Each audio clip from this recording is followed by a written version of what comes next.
अस्सलाम वालेकुम स्टूडेंट्स। आज का जो हमारा टॉपिक है वो है टेस्ट, यानी sensation of the taste. This is the last topic of this chapter.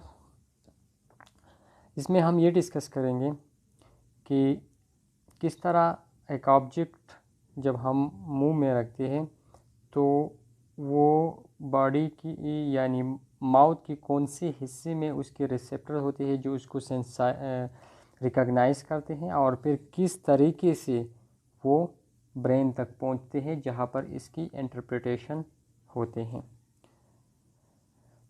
तो बाय डेफिनेशन टेस्ट किसे कहते हैं? So test is the sensation produced by a substance when it is placed in the mouth। जब कोई substance आप mouth में रख लेते हैं तो उस सब्सटेंस बेसिकली नेचर जो उसका होता है वो केमिकल्स होता है, और वही केमिकल्स वहाँ पर मौजूद रिसेप्टर के साथ केमिकली रिएक्शन कर देते हैं, जिसके नतीजे में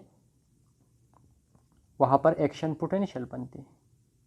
अब ये जो रिएक्शन होता है ये केमिकल सब्सटेंस किसके साथ होता है? तो ये that is basically with the taste receptors, और ये रिसेप्टर्स मौजूद है हमारे पास टेस्ट बड में।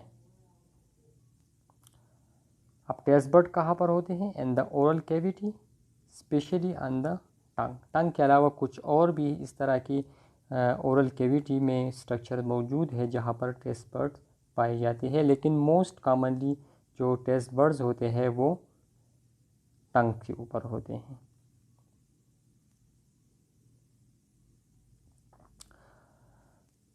सो जिस तरह मैं बता दिया कि taste bud is the sense organ for the taste, और इसका जो शेप है ये ओवल शेप है। Oval shape mean oval shape just like an egg, एक की तरह उसका स्ट्रक्चर है जिसका डायमीटर 550 to 70 माइक्रोन है, यानी these are the microscopic receptors, microscopic bodies.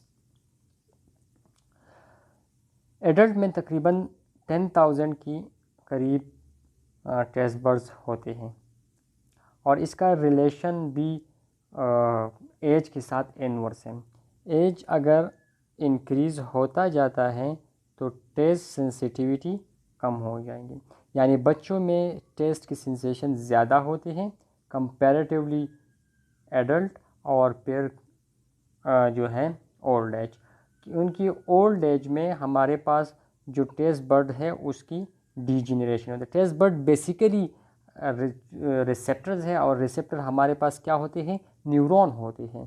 तो जिस तरह with the passage of time ageing में एक प्रोसेस होती है डेमेंशिया, तो डेमेंशिया कहते हैं नर्व की डीजेनरेशन को। तो इसी तरह जो रिसेप्टर्स है वो भी डीजेनरेट होते जाते हैं, तो सेंसेशन ऑफ द टेस्ट जो है वो कम होंगे with the age. Taste buds हमारे पास जिस तरह मैंने बता दिया कि मोस्ट कॉमनली ये प्रेजेंट होते हैं in the papillae of the tongue. Papillae कहते हैं म्यूकस मेम्ब्रेन को।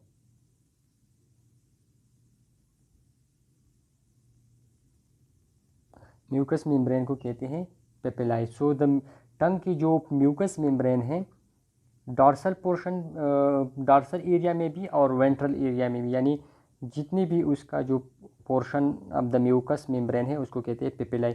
तो मोस्टली जो टेस्ट बड्स होते हैं वो इस पेपिलाई पर प्रेजेंट होते हैं। इसके अलावा एपिग्लॉटिस की म्यूकोजा पर भी प्रेजेंट है टंग के अलावा। Plate, soft and hard plate दोनों पर प्रेजेंट है। Nasopharynx and the first portion of the oesophagus, जो एसोफेगस का अपर पोर्शन है जैसे वो स्टार्ट होते हैं तो वहाँ पर भी मौजूद होते हैं, लेकिन सबसे ज़्यादा जो है वो हमारे पास पेपिलाई ऑफ द टंग पे, यानी mucous membrane of the tongue में प्रेजेंट होते हैं।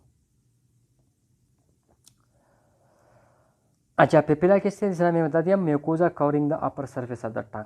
अब पेपिला की जो टाइप्स है वो हमारे पास 4 डिफरेंट टाइप्स हैं, डिपेंड अपॉन इट्स लोकेशन, कि इसका जो लोकेशन और नंबर कितना है। तो इसी बेस पे इसको 4 ग्रुप्स में डिवाइड किया है।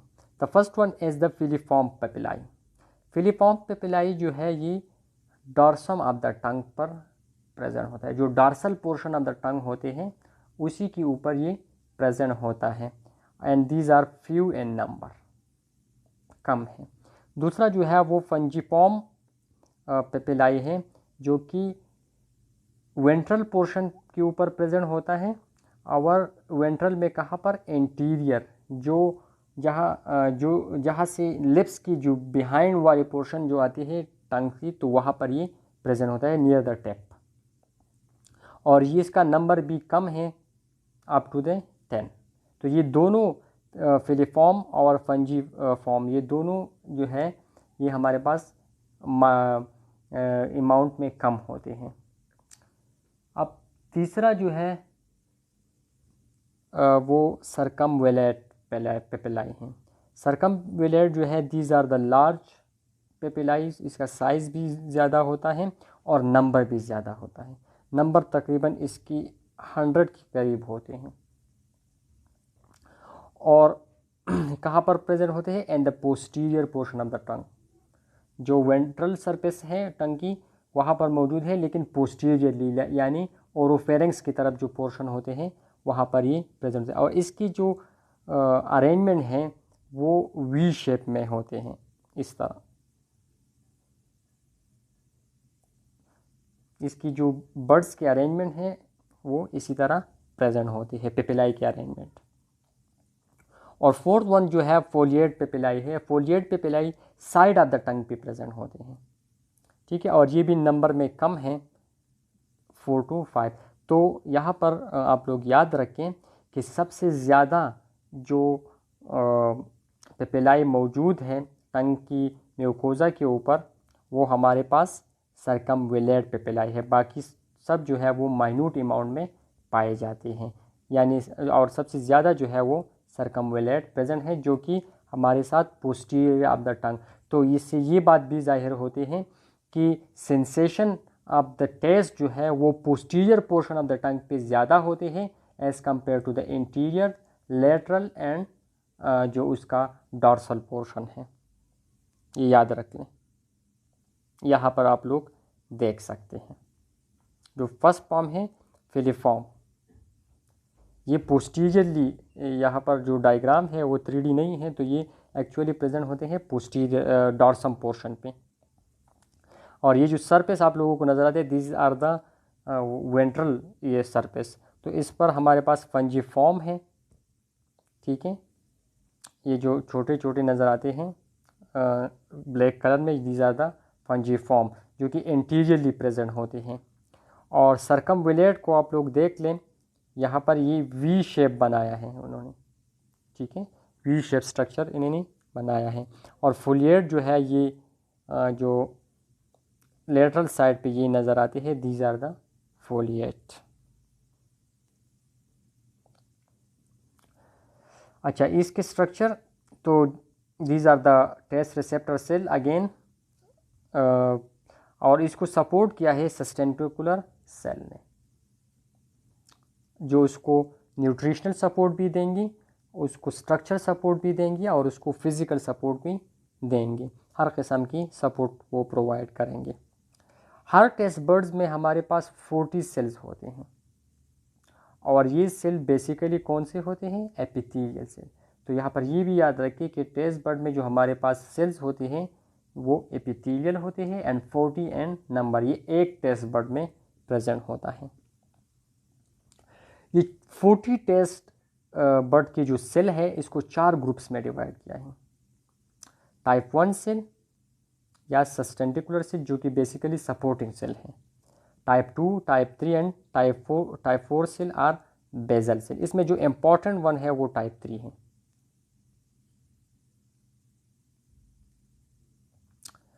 वो क्यों इम्पॉर्टेंट है, because these are the basically the receptor cells. जो टेस्ट बर्ड के अंदर रिसेप्टर सेल है वो टाइप 3 है। Type 1 and type 2 are the supporting cell. Type 1 तो सस्टेंटिकुलर है, लेकिन टाइप 4 जो बेजल सेल है वो भी सपोर्ट में हेल्प करते हैं, और function of type 2 is unknown. Type 1, type 2 and type 3 have microvilli, and this microvilli is very important, क्योंकि ये सरफेस प्रोवाइड करते हैं फॉर द टेस्ट रिसेप्टर। और अगर माइक्रोविलाई ज़्यादा है तो ज़्यादा से ज़्यादा जो फूड की मालिक्यूल होंगे वो यहाँ पर अटैच होंगे, तो सेंसेशन ऑफ द टेस्ट ज़्यादा होगा। और ये microvilli project into the opening in epithelium covering the tongue. जो एपिथेलियम कोर होता है उसकी तरफ ये प्रोजेक्टेड होता है। Microvilli provide the receptor, okay. अच्छा, जहाँ पर ये ओपन होता है इनटू द एपिथेलियम उसको हम कहते हैं टेस्ट पोर। और हर एक सेल की जो टेस्ट नेक होते हैं ये अटैच होता है to the neck of another, इस तरह। फॉर एग्जांपल ये हमारे पास एक है सेल हो गया, ठीक है, इससे माइक्रोविलाई निकलेंगे, ये दूसरी का है, ये तीसरी का, एंड सो ऑन। तो इसकी जो नेक है वो एक दूसरे के साथ अटैच होंगे। और जहाँ पर ये ओपन होता है तो इस ओपनिंग को क्या कहते हैं? नेक पोर कहते हैं। अच्छा, एपिथेलियल सेल के दरमियान जो जंक्शन होता है, जो अटैचमेंट होता है वो टाइट अटैचमेंट होता है। और टाइप 1, टाइप 2 और टाइप 3 के दरमियान भी टाइट जंक्शन होता है। क्यों होता है? ताकि जो सेंसेशन है वो सही तरह से हो। वो केमिकल सब्सटेंस जो आते हैं वो इसके दरमियान अगर ये टाइट ना होते तो इसके दरमियान स्पेस में ये स्प्रेड आउट होते, लेकिन इसके टाइट जंक्शन है, उनकी जस्ट पोर्स प्रेजेंट जो है वो ओपन है, तो ये केमिकल जब आती है तो ये डायरेक्टली पोर के साथ अटैच हो जाते हैं, जो कि इजीली सेंस्ड करते हैं एंड द टेस्ट बट। यहाँ पर देख लें, type 1, type 2, type 3 and type 4। इसमें जो टाइप 3 है दीज आर द रिसेप्टर, बाकी जो 1 एंड 4 है दीज आर सपोर्टिंग। इन टाइप 2 के फंक्शन अननोन है। इसके नेक को देख ले, एक दूसरे के साथ अटैच्ड है, ठीक है, और इससे माइक्रोविलाई निकले हैं, आप लोग देख सकते हैं। तो जैसी केमिकल सब्सटेंसेस आ जाते हैं तो ये केमिकल सब्सटेंस इस माइक्रोविलाई उसको सरफेस प्रोवाइड करते हैं, जो कि ट्रांसफ़र होते हैं इनसाइड द सेल, और वहाँ पर ये क्या होता है, उसकी सिग्नल ट्रांसडक्शन होती है। यहाँ पर जो सिग्नल ट्रांसडक्शन होगी उसमें क्या होगा कि केमिकल एनर्जी कन्वर्ट होगा इनटू द एक्शन पोटेंशियल। जिस तरह नोज़ में भी केमिकल एनर्जी कन्वर्ट होते थे, यहाँ पर भी केमिकल एनर्जी कन्वर्ट होगा into the action potential and the taste nerve fibre.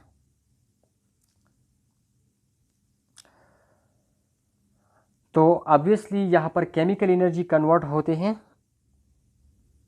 Into the action potential. तो जो रिसेप्टर होंगे वो भी केमिकल सेंसिटिव रिसेप्टर होंगे, और केमिकल सेंसिटिव रिसेप्टर को हम कहते हैं कीमो रिसेप्टर्स। अच्छा, तो किस तरह अभी स्टिमुलेशन होगी? जब केमिकल सब्सटेंस हम लेके आते हैं इनटू द माउथ और बकल कैविटी, तो उस वहाँ पर क्या होते हैं? सलाइवा होते हैं। तो सलाइवा में वो डिज़ाल्व होते हैं। अगर ये डिज़ाल्व नहीं होते तो फिर सेंसेशन सही तरह से नहीं होती। तो जो डिज़ाल्व सब्सटेंसेस होंगे इन द सलाइवा, वो उसको जो है वो जाके माइक्रोविलाई की वो सरफेस के ऊपर अटैच हो जाते हैं into the cells, receptor cell, और वो स्टिमुलेट हो जाते हैं। वही बात है कि माइक्रोविलाई और टेस्ट पोर जो है उसके थ्रू अंदर जाते हैं। तो जिस तरह हमने रिसेप्टर्स में पढ़ा था कि जैसे ही स्टिमुलेट हो जाती है तो वहाँ पर इलेक्ट्रोनेगेटिविटी डिक्रीज़ हो जाती है और पॉजिटिविटी ज़्यादा हो जाती है, तो एक रिसेप्टर पोटेंशियल बन जाते हैं। अगर रिसेप्टर पोटेंशियल जो है वो सफिशेंट अमाउंट में हो, जो पॉजिटिविटी है वो सफिशेंट अमाउंट थ्रेशोल्ड लेवल को क्रॉस कर जाते हैं, तो वहाँ पर फिर क्या होगा? एक्शन पोटेंशियल प्रोड्यूस होगा। तो इस तरह सिग्नल जो है वो केमिकल फॉर्म से कन्वर्ट हो जाते हैं इनटू द इलेक्ट्रिकल फॉर्म, और फिर यही एक्शन पोटेंशियल जो है वो टेस्ट पाथवे के थ्रू कहाँ पर जाएंगे? Into the brain.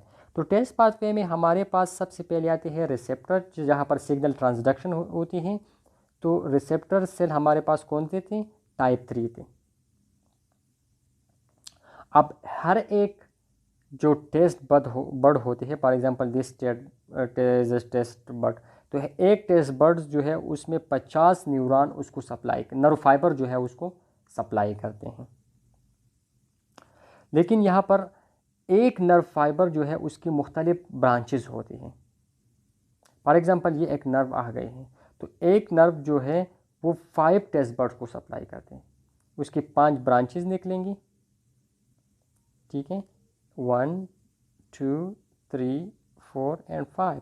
तो ये 5 टेस्ट बर्ड को सप्लाई करेंगे। अब यहाँ पर क्वेश्चन जो होता है कि यहाँ पर हम कहते हैं कि 50 सेंसरी नर्व फाइबर एक बर्ड को सप्लाई करते हैं, और फिर नीचे कहते हैं कि 5 टेस्ट बर्ड जो है उसको एक नर्व सप्लाई करते हैं। तो इसका मतलब ये है कि इस नर्व फाइबर जिसकी 5 ब्रांचेस हैं, तो इसकी एक ब्रांच जो है वो इस टेस्ट बर्ड में आएंगे। अब दूसरी नर्व का एक ब्रांच जो है वो यहाँ पर आएंगे, तीसरी का एंड 50, ठीक है। और इसी तरह इस न्यूरॉन जो न्यूरॉन नंबर 1 है, जिसका एक ब्रांच यहाँ पर आ चुके हैं, इसको मैं आगे एक्सप्लेन कर लेता हूँ। फॉर एग्जांपल ये हमारे पास एक न्यूरॉन है, न्यूरॉन नंबर 1 में इसको कहता हूँ, इसके 5 ब्रांचेस होंगे, ठीक है, जो कि taste bud number 1, taste bud number 2, taste bud number 3, 4 and 5 को सप्लाई करेंगे। ठीक हो गया, यहाँ पर ये कंसेप्ट क्लियर है। अब दूसरा जो हम कहते हैं कि एक टेस्ट बर्ड को 50 न्यूरॉन सप्लाई करते हैं। तो ये जो टेस्ट बर्ड नंबर 1 है, इसको मैं थोड़ा सा क्लैरिफाई करता हूँ। For example this is taste bud number 1, ठीक है, तो इसको 50 सप्लाई करेंगे। अब 50 में से ये एक टेस्ट जो नर्व फाइबर नंबर 1 है वो भी होगा, ठीक है, इसमें नर्व फाइबर नंबर 2 कोई और न्यूरॉन होगा, कोई ब्रांच होगा, 3 एंड अप टू द 50। तो इसका बेसिक कॉन्सेप्ट ये है।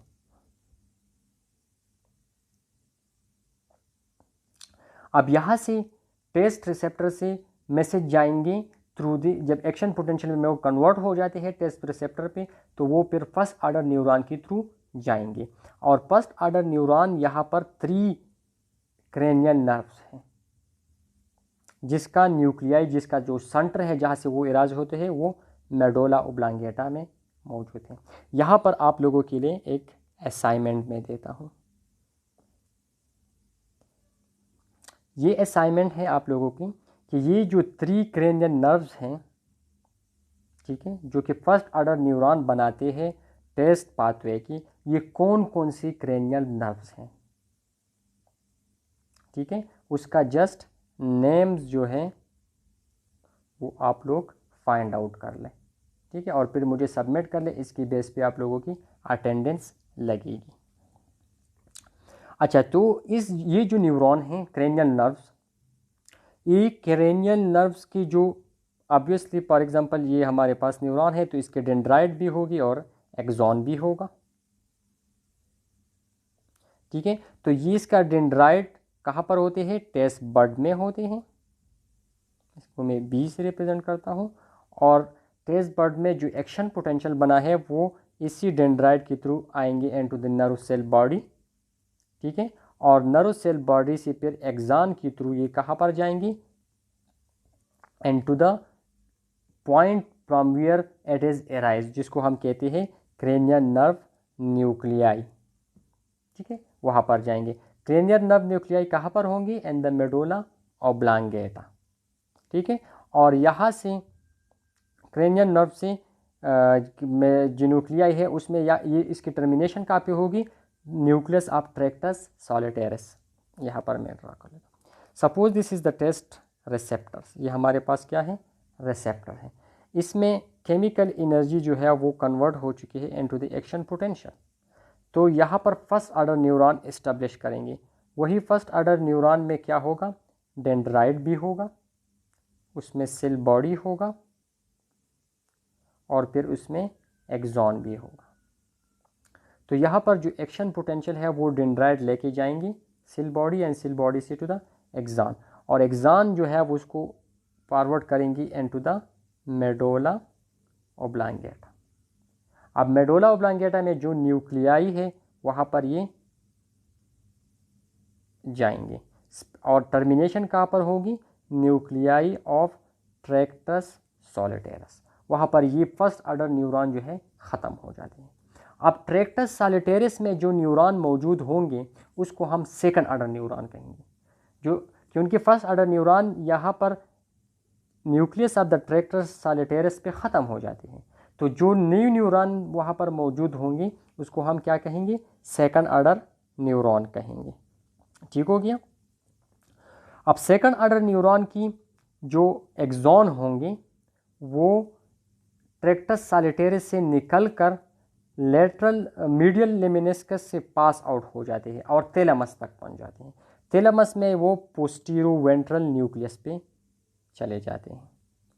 जो वेंट्रिकल है उसकी पोस्टीरियर साइड पे ये ख़त्म हो जाते हैं, कहाँ पर, थैलेमस से, लेकिन पास आउट होते हैं फ्रॉम द मीडियल लेमिनिस्कस।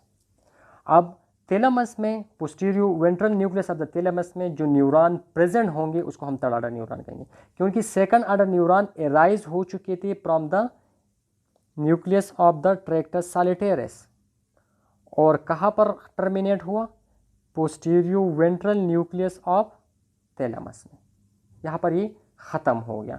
अब यहाँ पर जब ख़त्म हो गया तो थैलेमस में जो न्यूरॉन इससे आगे होंगे उसको हम क्या कहते हैं, थर्ड ऑर्डर न्यूरॉन। ठीक है, तो यही थर्ड ऑर्डर न्यूरॉन जो थैलेमस है उसको छोड़कर जाएंगे टुवर्ड द पेराइटल लोब। जो फोर ब्रेन का पेराइटल लोब होता है वहाँ पर ये ख़त्म होंगे।